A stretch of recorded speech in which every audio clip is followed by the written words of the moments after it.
Hello everyone, welcome back to all of you in this new video. देखिए, last video में हमने क्या है, जनरल साइंस आरपीएससी का एसआई का स्टार्ट किया था। अब एक बात ध्यान रखिए, ये जो चीजें आपको करवाई जा रही हैं, ये एसआई, आरएस प्री और आरएस मेंस को फोकस करके करवाई जा रही है कंबाइंड फॉर्म में। जो चीजें हैं वो आरएस मेंस में भी क्या आपके लिए सिलेबस के अंदर स्पेसिफाइड मेंशन्ड है कि ये चीजें क्या आपको करनी है। तो जनरल साइंस में वहां से भी आपके पास क्या क्वेश्चंस आ सकते हैं, तो ये चीज इंपॉर्टेंट है आपके लिए। ठीक है, तो लास्ट वीडियो में क्या है, हमने लाइट के बारे में कुछ कॉन्सेप्ट्स पढ़े थे। क्या पढ़े थे लास्ट के वीडियो में? लाइट के बारे में क्या है, कुछ कॉन्सेप्ट्स पढ़े थे। और आप क्या है, आज हम क्या आगे के कॉन्सेप्ट्स पढ़ते हैं कि लाइट से रिलेटेड कौन से कॉन्सेप्ट्स होते हैं। तो सबसे पहले ध्यान रखिएगा, सबसे पहला कॉन्सेप्ट होता है रिफ्लेक्शन। इसको हम क्या बोलते हैं? परावर्तन। ठीक है, अब रिफ्लेक्शन होता क्या है? रिफ्लेक्शन का मतलब ये कोई भी, ठीक है, प्लेन पॉलिश्ड सरफेस है, ठीक है, प्लेन पॉलिश्ड सरफेस,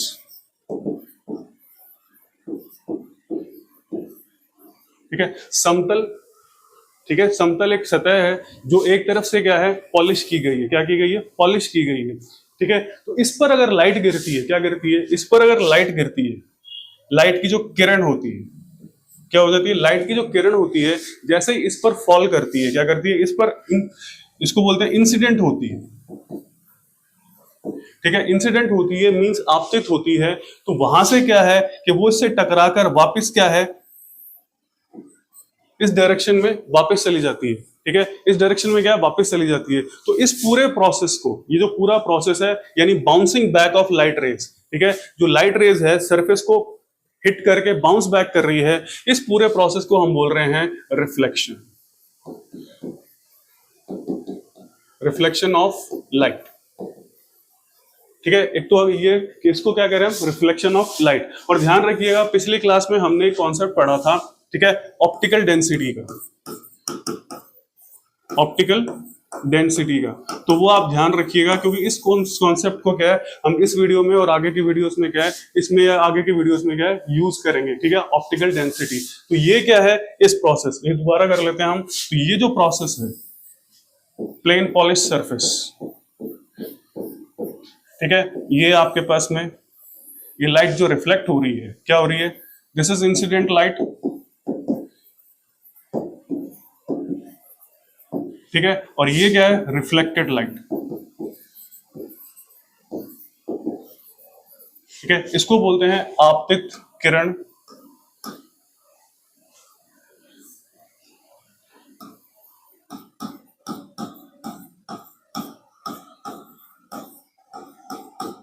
किरण, ठीक है, ये क्या कहलाती है? परावर्तित किरण। ठीक है, अब दो तो पॉइंट्स आगे के पास में, ये आगे incident light and reflected light. दूसरा ये जो पॉइंट है स्पेसिफिकली, ठीक है, जहां पर क्या है, ये रे हिट कर रही है या जहां से हिट टकरा कर ये वापस जा रही है, इसे हम कहते हैं पॉइंट ऑफ इंसिडेंस। ठीक है, आपतन, सॉरी, आपतन बिंदु। क्लियर है? इसको क्या कह देते हैं? आपतन बिंदु कह देते हैं। ठीक है, और इस पॉइंट से अगर आप एक नॉर्मल ड्रॉ करें, स्ट्रेट लाइन ड्रॉ करते हैं, ठीक है, ये जो स्ट्रेट लाइन आप ड्रॉ करेंगे, ठीक है, इसको बोलते हैं नॉर्मल। इसको क्या कह देते हैं हम? Normal. Let's draw it once again.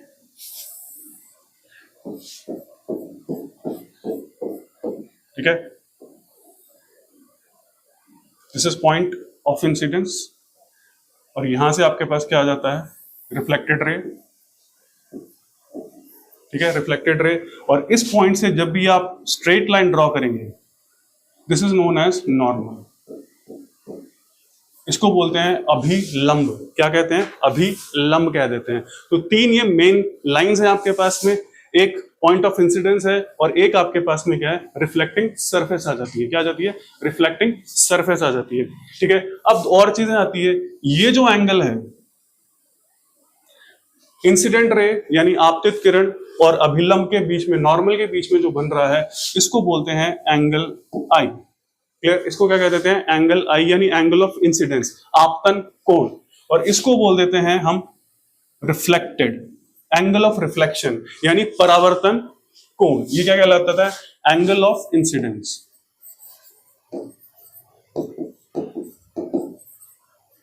This is angle of reflection.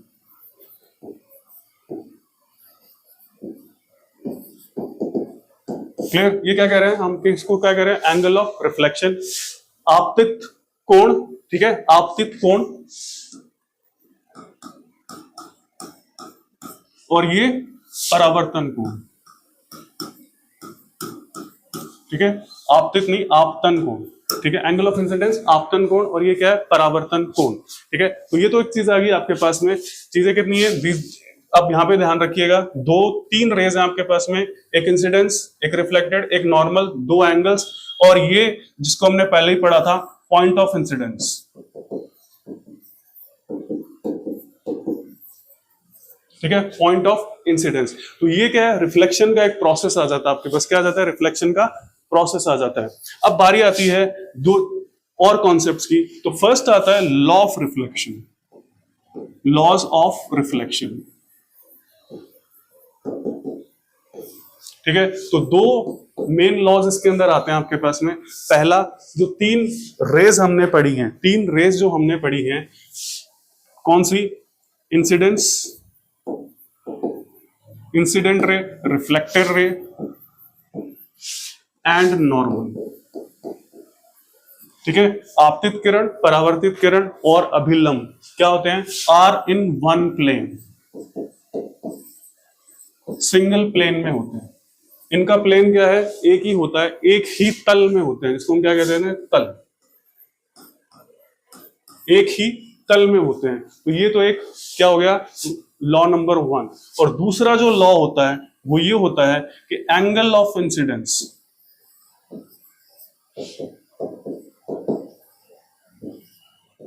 यानी आपतन कोण जो होगा, is equal to angle of reflection. ठीक है, एंगल ऑफ रिफ्लेक्शन होगा। ठीक है, तो इसको देख लेते हैं कि भी ये तीन लाइंस क्या हैं? एक ही प्लेन में। All these three lines are in one plane, एक ही तल में, एक ही प्लेन में है। And this I is equal to angle, I is equal to angle R. ठीक है, और एंगल ऑफ इंसिडेंस जो है वो एंगल ऑफ रिफ्लेक्शन के क्या है? बराबर होता है। अब यहां पर क्या है? एक चीज का ध्यान रखिएगा, वो ये है कि आपसे कई तरह के क्या क्वेश्चंस पूछे जा सकते हैं। Questions can be asked you. ठीक है, तो questions can be asked to you. ठीक है, ये आपके पास में नॉर्मल ड्रॉ किया गया है।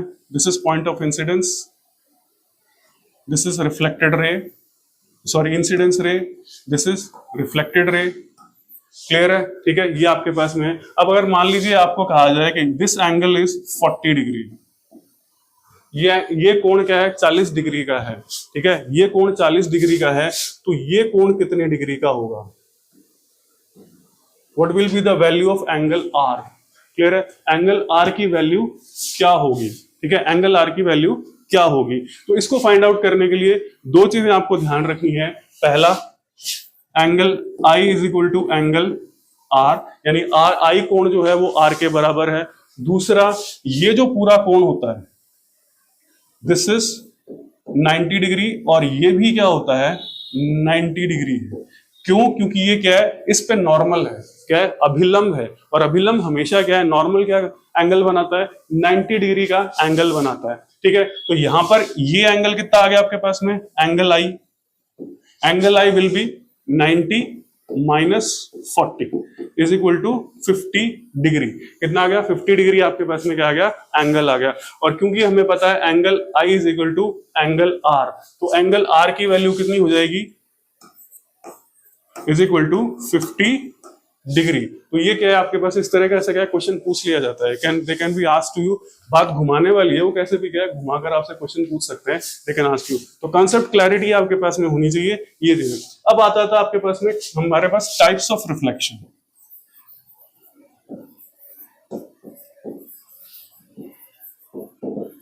ठीक है, यानी जो परावर्तन है उसके प्रकार क्या होते हैं, क्लियर है, उसके क्या प्रकार क्या होते हैं, जो परावर्तन होता है उसके प्रकार क्या होते हैं। और एक चीज का ध्यान रखिएगा कि रिफ्लेक्शन में स्पीड, वेवलेंथ और जो आपके पास में फ्रीक्वेंसी होती है उसमें से किसी में भी चेंज नहीं आता, क्लियर है, किसी में भी चेंज नहीं आता है। सिर्फ क्या होता है कि डायरेक्शन चेंज हो रहा है लाइट का, क्या लाइट का क्या है, सिर्फ डायरेक्शन, दिशा बदलती है जब वो रिफ्लेक्ट हो जाती है। ठीक है, पहले इसकी डायरेक्शन ये थी, दूसरी बार में इसकी डायरेक्शन क्या हो जाती है, ये हो जाती है। तो ये दो हमारे पास रिफ्लेक्शन आते हैं, तो दो टाइप के रिफ्लेक्शन होंगे आपके पास में, एक रेगुलर, दूसरा इररेगुलर। इसको डिफ्यूज्ड भी कह देते हैं, इसको हिंदी में कहते हैं नियमित, और ये विसरित और अनियमित।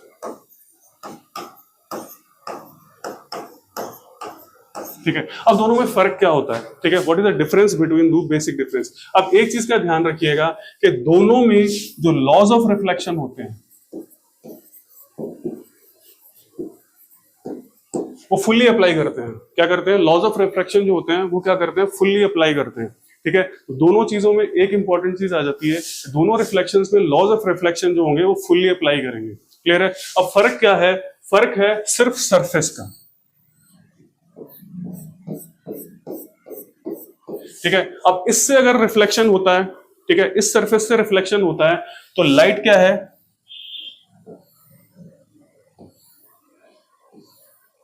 जैसे पैरेलल में इंसिडेंट हो रही है, यानी समानांतर में जिस तरह से वो क्या है, इंसिडेंट है, इस तरफ आ रही है, तो उसी तरीके से क्या है, उसके अंदर रिफ्लेक्शन हो रहा है।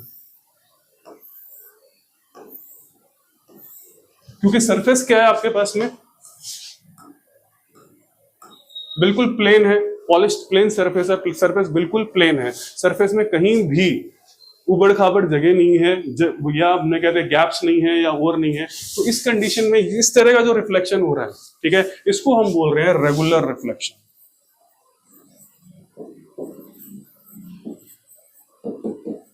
ये क्या कहलाता है, this is known as regular reflection, इसे हमने कह दिया रेगुलर रिफ्लेक्शन। ठीक है, तो ये कहलाता है रेगुलर रिफ्लेक्शन। अब अगर सरफेस उबड़ खाबड़ हो इस तरह से, ठीक है, तो क्या है, रिफ्लेक्टेड इंसिडेंट रेज तो क्या होंगी, पैरेलल रहेंगी।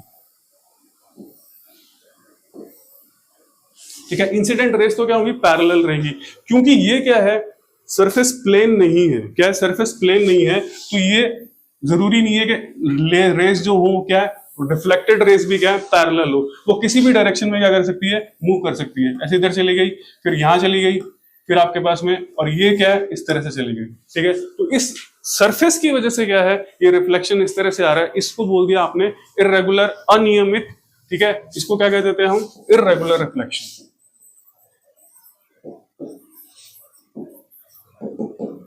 ठीक है, विसरित, इसको हमने क्या कह दिया था, विसरित, विसरित या अनियमित, इररेगुलर और डिफ्यूज्ड जो था रिफ्लेक्शन आपके पास में आ जाता है। लॉज एप्लीकेबल यहां भी रहेंगे, ध्यान रखिएगा। ठीक है, तो ये आपके पास एक बेसिक चीज आ जाती है, this is what reflection is. ये क्या था आपके पास में, रिफ्लेक्शन आपके पास आ गया था।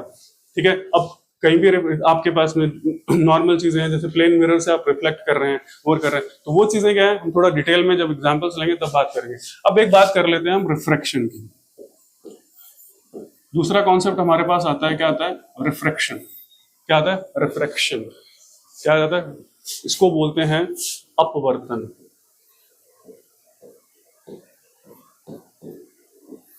क्लियर है, ये क्या कहलाता है, अपवर्तन कहलाता है। ठीक है, अब इसमें होता क्या है कि हमने पिछली बार ऑप्टिकल डेंसिटी या प्रकाशीय घनत्व के बारे में पढ़ा था। क्या पढ़ा था, प्रकाशीय घनत्व के बारे में पढ़ा था। ठीक है, तो उस कंडीशन में ये होता है कि जब रे ऑफ लाइट,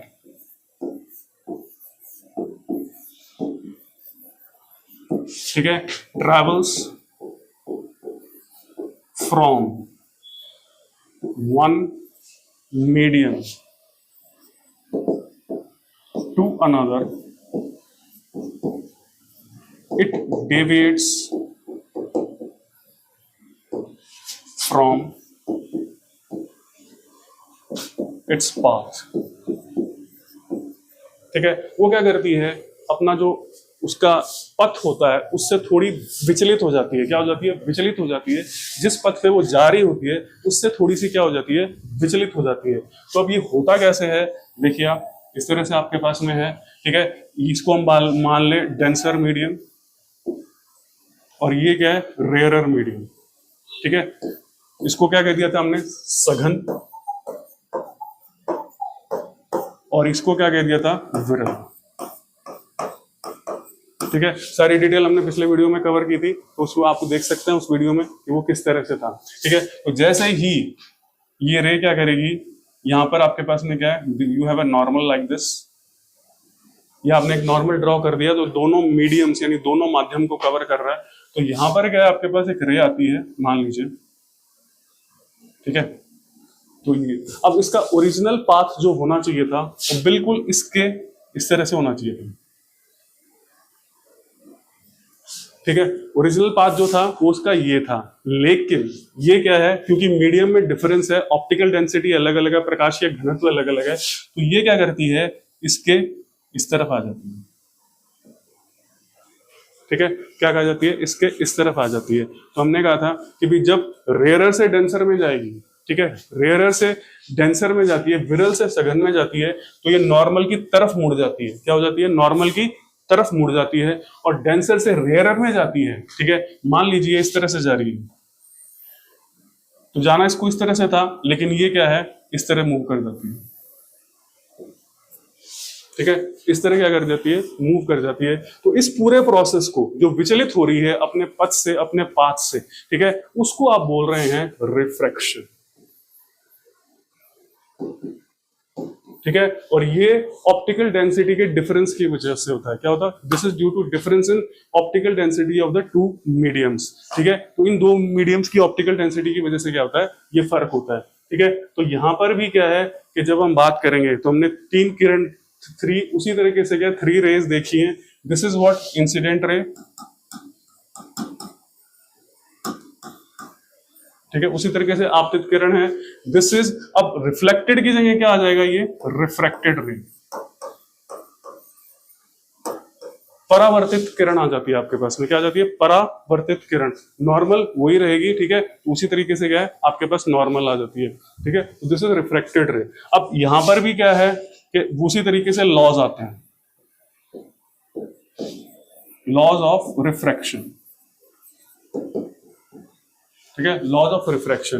तो पहला वही है, तीनों लाइंस क्या है आपके पास में उसी तरह से रहेंगी, ऑल थ्री लाइंस। ठीक है, और दूसरा जो लॉ आता है, तीनों लाइंस वो क्या है, एक ही प्लेन में रहती हैं और रहती है। तो दूसरा जो लॉ आ जाता है वो उसको बोलते हैं हम स्नेल्स लॉ।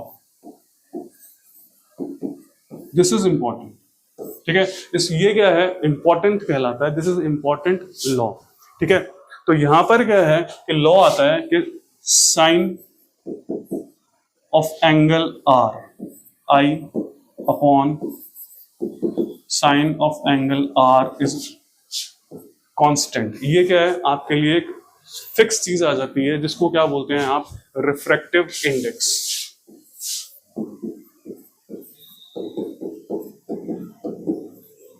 ठीक है, इसको रिफ्रैक्टिव इंडेक्स बोल देते हैं, यानी अपवर्तन गुणांक कह देते हैं। क्या कह देते हैं?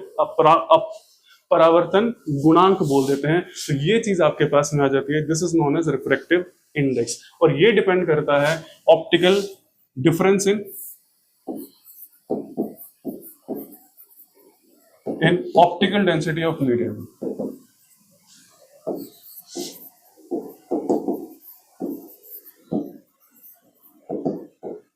ठीक है, तो दोनों में कितनी प्रकाशीय घनत्व में कितना फर्क है, उस पर क्या करता है, ये डिपेंड करता है। ठीक है, तो यहां पर ये है, ये मान लीजिए इसमें आ जाता है, ये रेयरर मीडियम है और ये डेंसर है।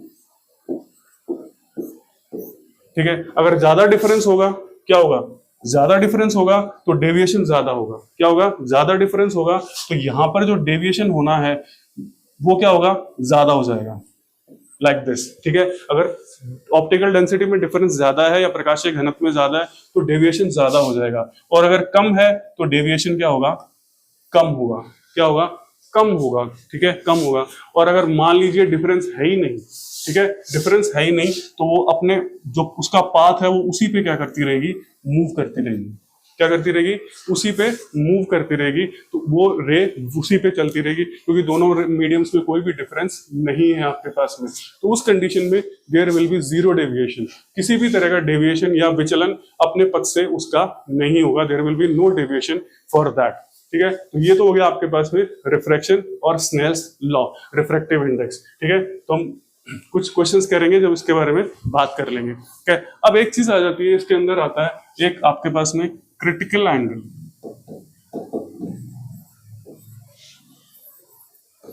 इसको हम बोलते हैं क्रांतिक कोण,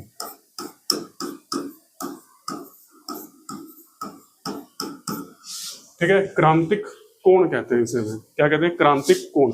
अब ये क्रांतिक कोण पिक्चर में कब आता है, क्या क्रांतिक कोण पिक्चर में कब आता है, तो ध्यान रखिएगा, इसकी पहली कंडीशन तो होती है कि जब किरण जो होती है प्रकाश की वो डेंसर से किस में जा रही है, रेयरर में, ठीक है। यानी सघन से किस में जा रही है, विरल में, ठीक है, विरल माध्यम में जा रही है। किस में जा रही है, विरल माध्यम में जा रही है, ठीक है। तो पहला पॉइंट तो आपके पास में ये आ जाता है, ठीक है। और दूसरा पॉइंट ये आ जाता है कि वो एंगल ऑफ इंसिडेंस, ठीक है, वो angle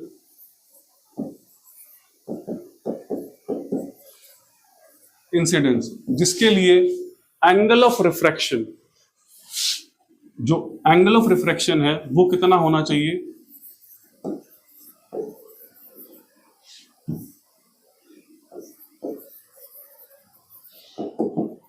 is equal to 90 degree, ठीक है। मींस पहला क्या था कि किरण कहां से कहां जानी चाहिए, डेंसर से रेयरर मीडियम में, किस में जानी चाहिए, डेंसर से रेयरर मीडियम में, सघन से विरल माध्यम में जानी चाहिए। दूसरा क्या है, जब वो डेविएट कर रही है तो वो इतना डेविएट करे कि एंगल ऑफ रिफ्लेक्शन जो है, रिफ्रैक्शन जो है वो 90 डिग्री हो जाए। मींस मान लीजिए आपके पास में ये है, this is rare, this is denser, ठीक है। तो यहां से क्या है, क्लियर है, ठीक है। तो यहां से क्या है, मूव कर रही है एक, क्लियर, ठीक है। तो ये आपके पास में हो जाएगी। मींस क्या होता है, मींस ये है कि जितना आप इस एंगल को बड़ा, इसको बड़ा करते जाएंगे, क्या करते जाएंगे, इस एंगल को जितना आप बड़ा करते जाएंगे, यहां से एंगल क्या होगा, उतना ही बड़ा होता जाएगा। क्या हो जाएगा, बड़ा होता जाएगा। क्यों, क्योंकि डेविएशन क्या है, ज्यादा हो जाएगा। क्या हो जाएगा, डेविएशन ज्यादा हो जाएगा। अगर इसको यहां रखेंगे, ठीक है, तो हो सकता है ये किरण का है यहां जाए, क्या जाए, ये रे यहां मूव करे। तो जैसे जैसे इधर मूव करती जाएगी वैसे वैसे क्या है, ये इस तरह से चला जाएगा। और एक कंडीशन ऐसी आएगी कि जब जो एंगल ऑफ जो रे होगी, रिफ्रैक्टेड रे होगी, वो क्या है, इसके पैरेलल हो जाएगी। क्या हो जाएगी, इसके समांतर हो जाएगी या पैरेलल हो जाएगी।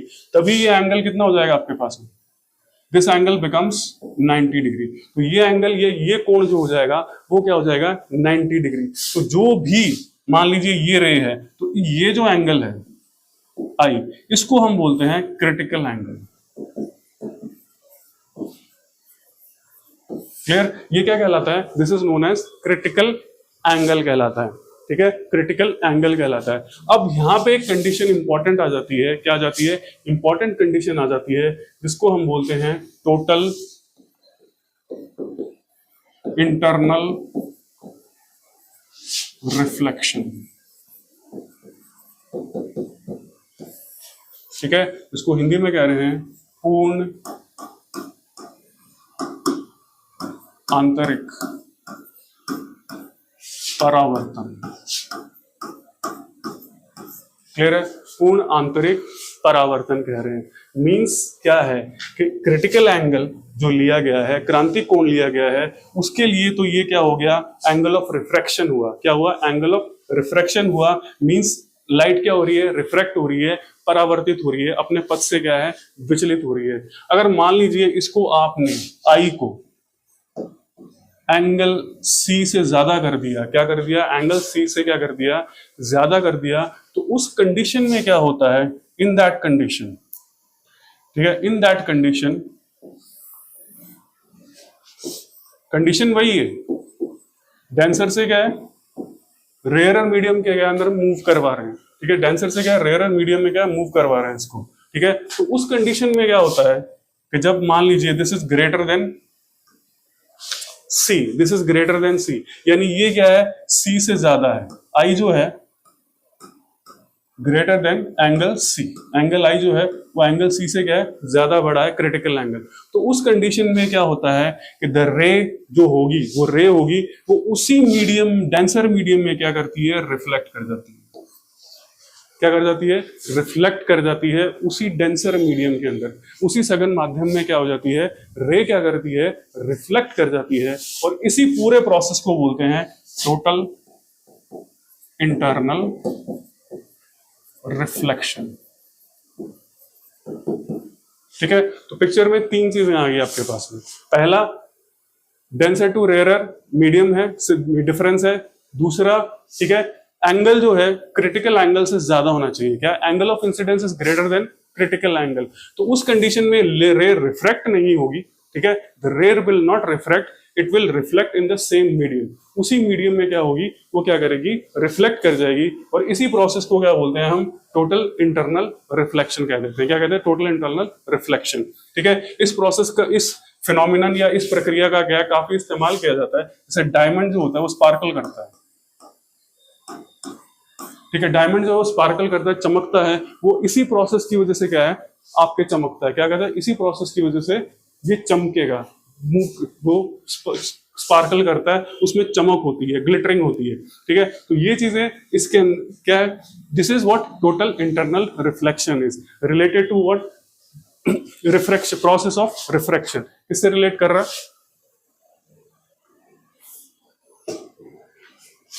प्रोसेस ऑफ रिफ्रैक्शन से क्या कर रहा है, रिलेट कर रहा है, ठीक है। तो ये क्या है, कुछ कॉन्सेप्ट्स क्या है हमने आज पढ़े, कुछ कॉन्सेप्ट्स पिछले वीडियो में पढ़े थे, कुछ कॉन्सेप्ट्स क्या है पिछले वीडियो में पढ़े थे, और कुछ कॉन्सेप्ट्स क्या है हमने आज के वीडियो में पढ़े, जिसमें रिफ्लेक्शन और रिफ्रैक्शन के क्या कॉन्सेप्ट थे, और एक हमने पढ़ा टोटल इंटरनल रिफ्लेक्शन, ठीक है। और अब क्या है, नेक्स्ट वीडियो में क्या करेंगे हम, इनके बारे में एग्जाम्पल्स, इनसे रिलेटेड कुछ इंपॉर्टेंट पॉइंट्स और कुछ क्वेश्चंस को क्या करेंगे, डिस्कस करेंगे, जिससे क्या है ये कॉन्सेप्ट और ज्यादा क्लियर हो जाएंगे, और ये हमें पता लगेगा ये कहाँ क्या है एप्लीकेबल होते हैं, where they actually gets applicable, और फिर धीरे धीरे क्या अगली क्लासों में हम इनके क्या एप्लीकेशन यूज करेंगे, जब प्लेन मिरर से, ठीक है, plane curved surface, plane surface, और उनसे जब हम रिफ्लेक्शन और रिफ्रैक्शन को स्टडी करेंगे तो ये और ज्यादा आपको कॉन्सेप्ट क्या हो जाएंगे, क्लियर हो जाएंगे, ठीक है। तो आज के वीडियो में इतना ही, मिलेंगे नेक्स्ट वीडियो में आगे के कॉन्सेप्ट्स के लिए, तो मिलेंगे नेक्स्ट वीडियो में। Thank you for watching the video.